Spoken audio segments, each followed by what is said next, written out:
नमस्कार दोस्तों आज कहानियों की श्रृंखला में पेश है हमीरपुर हिमाचल प्रदेश के मशहूर कहानीकार डॉक्टर संदीप शर्मा की बिल्कुल नई कहानी जो कोरोना महामारी से घटित हुई परिस्थितियों पर है। दोस्तों, यह कहानी है बूढ़ों के गांव की, जिसमें आधुनिकता और पलायन के कारण सिर्फ बूढ़े ही बचे हैं। उनकी औलादें गांव छोड़कर रोजगार की तलाश में शहरों और विदेशों में पलायन कर चुकी हैं। क्या हुआ जब कोरोना महामारी के कारण लॉकडाउन पूरे विश्व में, पूरे देश में और पूरे प्रदेश में शुरू हुआ और बूढ़ों का गांव फिर से आबाद होने लगा। आखिर कब तक आबाद रहेगा? तो सुनिए बूढ़ों का गांव। यह बूढ़ों का गांव है जिसकी सरहदों में पहुंचते ही रोशनी भी अंधेरों को भगाने का अपना हुनर भूल जाती है। यहाँ पगडंडियाँ खुद ही अपना रास्ता भूल जाती हैं। यहाँ के पेड़ छांव बांटने का अपना हुनर भूल जाते हैं। वे हमेशा पतझड़ के बुरे ख्यालों में डूबे रहते हैं। काम की वादी में संगीत की धुन भी अपने स्वर भूलकर नीरसता की धुन की चुनरी ओढ़कर विधवा सी बन जाती है। आखिर क्या है इस गांव की चार दीवारी में, जिसमें कोई भी जानवर अपने मालिक के साए में रहना नहीं चाहता? यह बूढ़ों का गांव है जिसमें सभी नौजवान शादीशुदा लड़के अपनी पत्नियों व बच्चों संग अपने रोजगार और आधुनिक इच्छाओं के बहकावे में अपने बूढ़े माँ बाप को छोड़कर शहरों के रंगीन आसमान के नीचे चले गए हैं।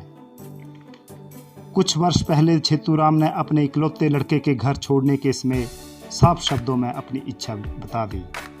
भाई, ये ज़मीन, ये खेत छोड़कर अब शहर की तंग गलियों में हम सांस ना ले पाएंगे। यही हमारा गुजर बसर हुआ। इन्हीं खेतों ने हमारे लिए अन्न पैदा किया है। अब हम इनसे बेवफाई नहीं कर सकते।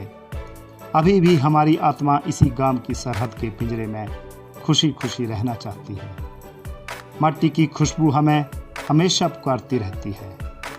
आज छेतूराम पहले एक घर तो फिर दूसरे घर इसलिए मारा मारा फिरता रहा कि शाम को गांव के सारे बूढ़े निक्कू राम के घर में इकट्ठे होंगे, क्योंकि गांव का आखिरी लड़का भी शहर जाने वाला है नौकरी करने, वह भी अपने परिवार संग।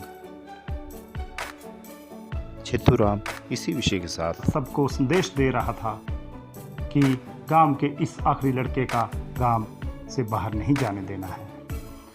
अब छेतूराम जैसे ही सूबेदार होशियार सिंह के घर पहुंचा तो दूसरी ओर होशियार सिंह के मुंह से यही निकला, तो फिर अब आखिरी मुंडू भी, बस मुझे यही डर था, अब तो निश्चित ही है कि बूढ़ों का गांव बनकर ही रहेगा। छेतूराम परेशान सा होकर बोला, अब सूबेदार साहब, बूढ़ों का गांव समझो बन ही गया, पर फिर भी एक बार निक्कू के घर जाना तो होगा।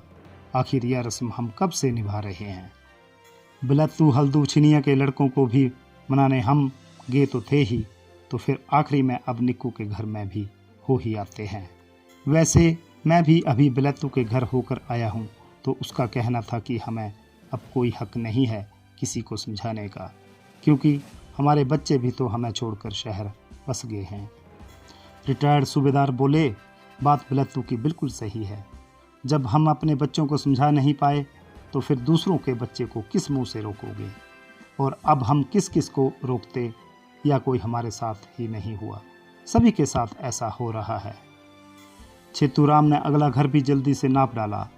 वह बस एक आशा में बंधा अपनी बूढ़ी अड़ियों को घसीटता जा रहा था। शाम को चंद बुड्ढे होशियार सिंह के साथ निक्कू के घर पर इकट्ठे हो गए। निक्कू राम का लड़का हट से भरा अपने कमरे से बाहर निकला। सभी उसकी ओर नजरें जमाए उसके सामने बैठ गए। निक्कू राम के चेहरे पर चिंता की नदी बह रही थी। उसे इन अनचाहे शुभ चिंतकों का आना खल रहा था, पर एक आस के साथ वह भी बंधा था। छेतूराम ने बात शुरू करते हुए कह डाला, देखो, बस एक बार सोच लो, हम तुम्हारी तरक्की में बाधा नहीं बनने आए। कोई मार्ग नहीं है जो इस गांव के नए बसते सामाजिक ताने बाने को बचाए रखेगा। तुम्हारे जाते ही यह गांव सिर्फ बूढ़ों का गांव रह जाएगा। तुम ही आखिरी लड़के हो मेरे प्रियो।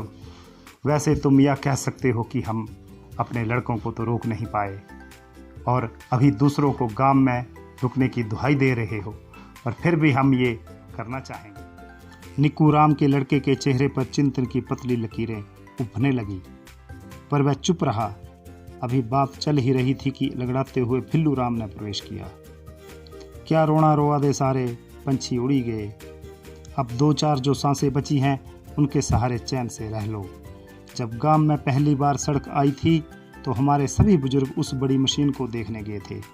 उनके पीछे मैं भी गया था।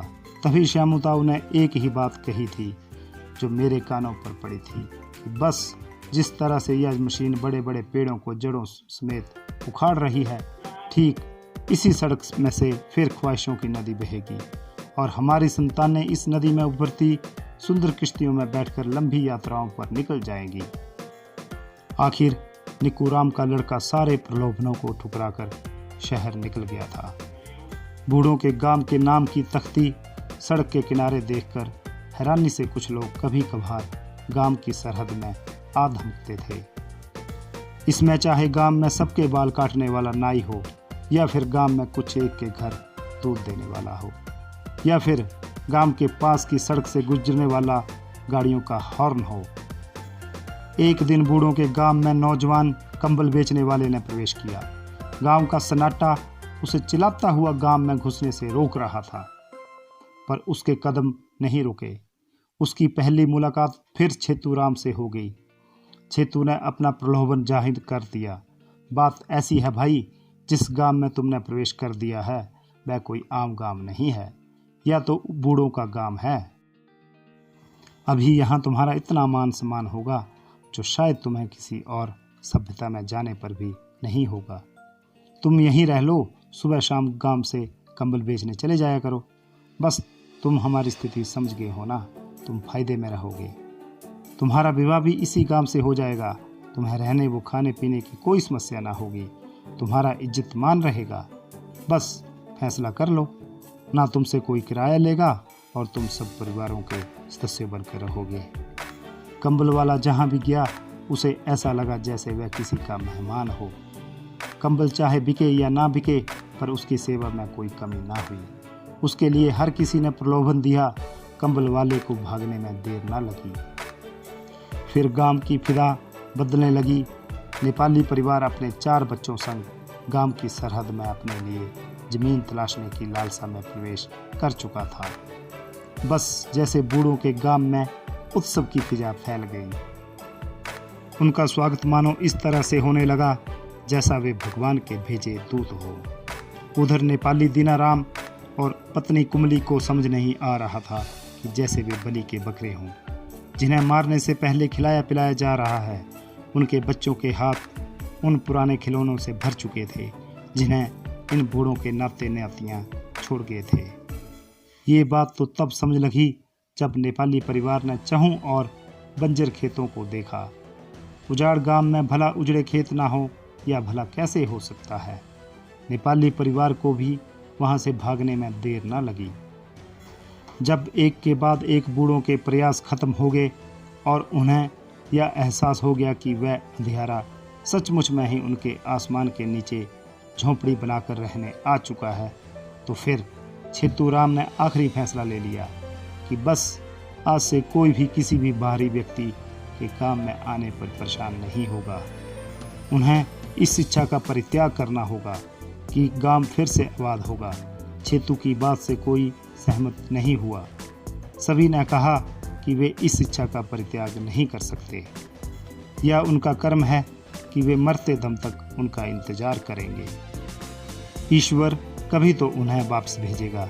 चाहे इच्छाएं राख में दफन हो गई, पर इसके बावजूद उस दिन से चांद की रोशनी उस गांव की धरती पर से अपनी छटा को समेट कर किसी और पगडंडी से चोरी छिपे गुजरने लगी। धीरे धीरे इसमें आगे बढ़ा। एक खबर ने पूरी मानव जाति को हिलाकर रख दिया। यह था पूरे विश्व को भारत में कोरोना वायरस के कारण फैलने वाली महामारी और देश व प्रदेश में शुरू हो गया लॉकडाउन।